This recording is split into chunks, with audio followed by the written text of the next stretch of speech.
ইতিবাচক ধারায় শেষ হয়েছে ঢাকার শেয়ার বাজারের লেনদেন। সার্বিক সূচক ডিএসএক্স 2 পয়েন্ট বেড়ে দাঁড়িয়েছে 4,942-এ।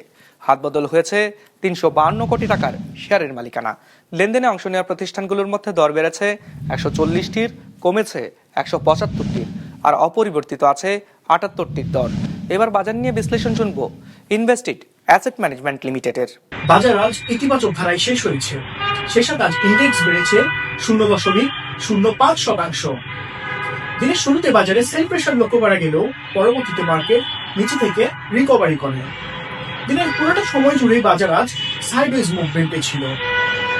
আজ দর বৃদ্ধি এবং দর হ্রাসের কোম্পানির সংখ্যা প্রায় সমান সমান ছিল।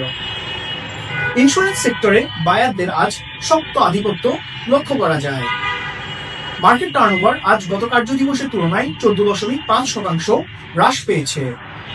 টার্নওভারের দিক থেকে ব্যাংকিং সেক্টর আজ শীর্ষস্থানে ছিল। এরপরেই ছিল ফার্মাসিউটিক্যাল সেক্টর এবং textile sector. Orion infusion limited আজ টার্নওভারের দিক থেকে শীর্ষ শেয়ার ছিল।